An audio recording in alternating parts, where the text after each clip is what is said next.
le 15 mars 2045, restera à jamais un chapitre sombre de l'histoire du cinéma français. Ce jour où le monde entier a vu, sous le choc, Marion Cotillard, une femme qui a passé plus de 50 ans à incarner des centaines de rôles, devenir le titre final de son propre film.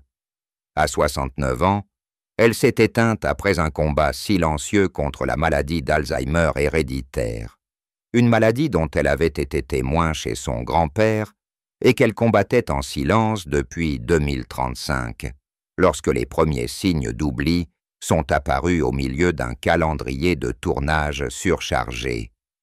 Les obsèques ont eu lieu en l'église Saint-Germain-des-Prés à Paris, sous un ciel printanier doux mais maussade, où le vent charriait le parfum des lys blancs, sa fleur préférée du temps de la môme, comme des larmes tardives du public qui s'était attaché à son sourire malicieux sur grand écran. Guillaume Canet, son mari de fait mais compagnon pendant 20 ans, se tenait là, le visage hagard, les mains tremblantes, serrant un bouquet de roses rouges, la couleur de sa passion dans de rouille et d'os, près du simple cercueil en chêne où avait été placé son portrait en Piaf. Ses deux enfants, Marcel, 30 ans, et Louise, 28 ans, observaient que la scène se déroulait comme un mélodrame mais au ralenti. Marcel, réalisateur comme son père, tenait sa sœur, Louise, une jeune femme passionnée par l'environnement hérité de leur mère, tandis que des larmes coulaient sur leurs joues, leurs sanglots étouffés entre des rangées de bancs en bois anciens. La scène des funérailles, immortalisée par des photographies de l'agence France Presse et de journaux comme Le Monde, était un tableau tragique aux détails émouvants. Marion Cotillard, d'ordinaire une femme élégante, avec une coupe au carré parfaite et un regard pétillant, reposait paisiblement dans une robe noire, en soie française, tenant le scénario de son dernier film, un rôle de grand-mère dans un film de migration inachevé, un rappel de la fragilité de la mémoire. Guillaume, sa partenaire à l'écran et amant depuis 2007, a prononcé un éloge funèbre larmoyant. Marion était plus qu'une actrice. Elle était l'âme des rêves que nous avons vécus ensemble, de Cannes aux plages de Normandie. L'assistance, des stars hollywoodiennes comme Leonardo DiCaprio, avec qui elle a partagé l'affiche d'Inception, aux fans fidèles de l'époque Taxi, a murmuré des souvenirs. Comment elle a littéralement pleuré pendant la scène où Piaf chantait « La môme » en 2007. Comment elle a milité pour l'environnement à Cannes avec Greenpeace. Et comment elle a toujours gardé le sourire malgré les nuits blanches en coulisses dues à la pression de son rôle. Le chagrin de la famille ne se limitait pas à une perte personnelle. La vague s'est propagée, tandis que Marcel se retrouvait confronté au testament de sa mère, qui léguait la majeure partie de son patrimoine à une fondation environnementale et une petite partie à ses enfants, en souvenir de son héritage artistique. Sa sœur cadette, Quentin Cotillard, directeur de casting qu'il avait assisté sur de nombreux projets, sentit une partie de son enfance orléanaise lui être arrachée, murmurant à Louise « Elle c'était notre lumière. Maintenant, l'obscurité est là. » La mort de Cotillard ne fut pas une fin brutale. C'était l'aboutissement d'une longue maladie. On lui diagnostiqua une maladie d'Alzheimer en 2035, lorsqu'elle commença à oublier son texte pendant le tournage des Ombres oubliées. Son combat la força à réduire son emploi du temps d'actrice à partir de 2040, une décision qu'elle qualifia de « plus grand choc de ma carrière » dans son ultime interview au Cahier du cinéma. Les années suivantes, la maladie progressa au gré de séances de thérapie secrète à l'hôpital de la Pitié-Salpêtrière à Paris, où Guillaume la déposait discrètement entre ses séances de réalisation. la famille assista à son déclin au ralenti.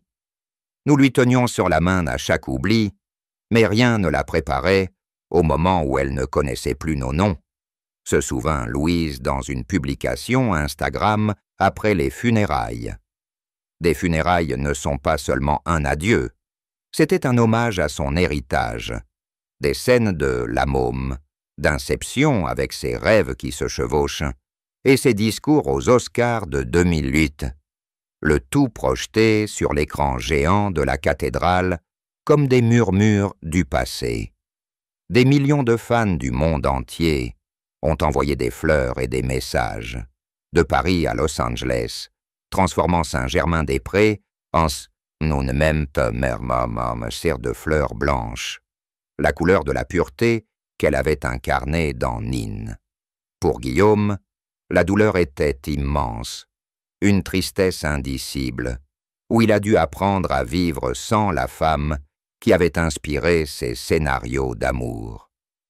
Des funérailles déchirantes, non seulement à cause de la perte, mais aussi parce qu'elles ont clos un chapitre d'une longue carrière, laissant à Cotillard un héritage pour des millions de fans, des rôles qui ont façonné le regard du monde sur les femmes françaises, et une famille pour réparer les fractures. Mais cette triste fin ne marquait pas la fin de l'héritage de Cotillard.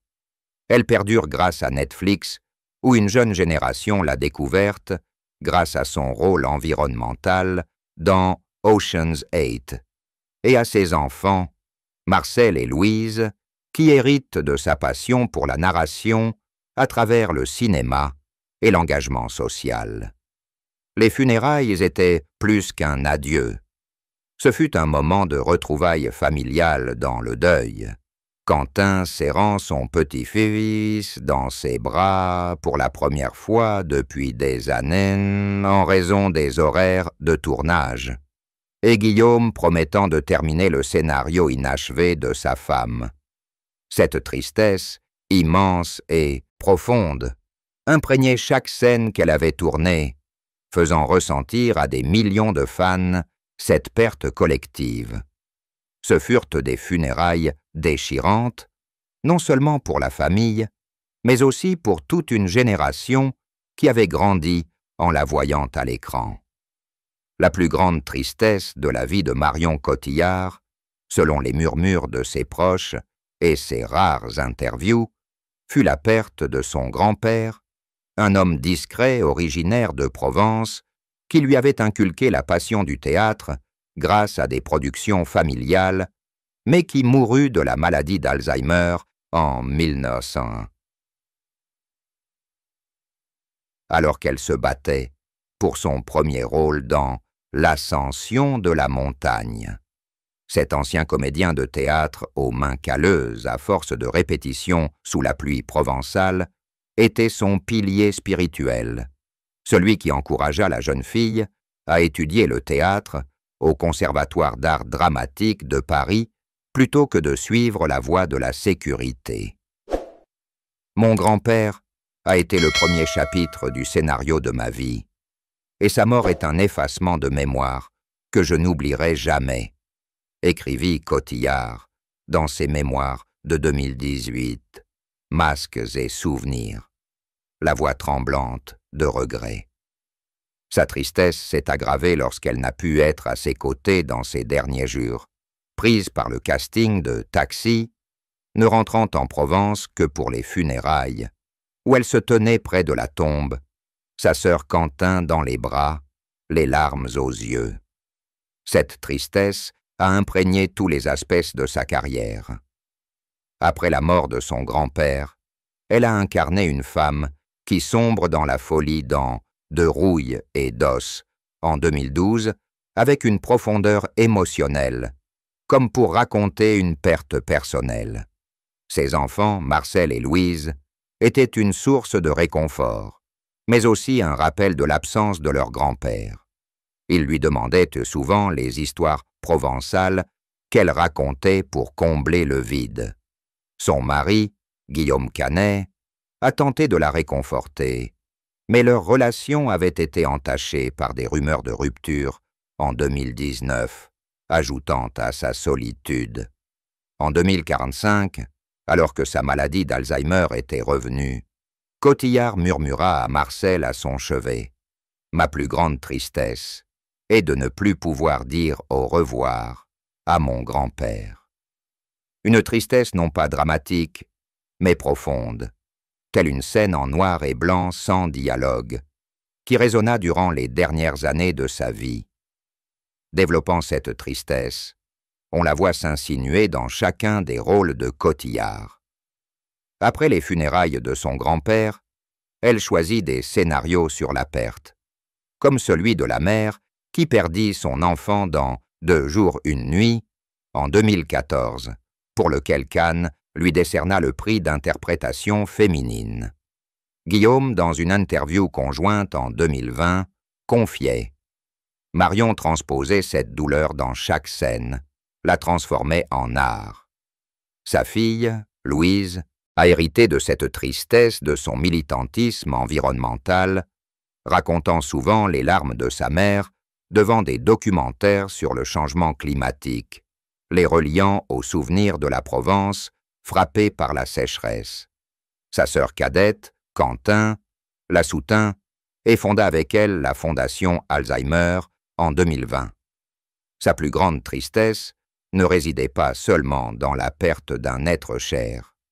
C'était le regret du temps volé par Hollywood, les longs vols Paris-Los Angeles qui lui avaient fait manquer les derniers instants avec son grand-père. C'était la tristesse d'une artiste. Elle avait été l'immortelle Piaf à l'écran, mais dans la vraie vie, elle n'était qu'une fille d'Orléans qui n'avait pas pu dire ses derniers mots d'amour. Des décennies plus tard, cette tristesse la hante encore, un motif récurrent dans ses derniers rôles, où la mémoire est son plus grand ennemi,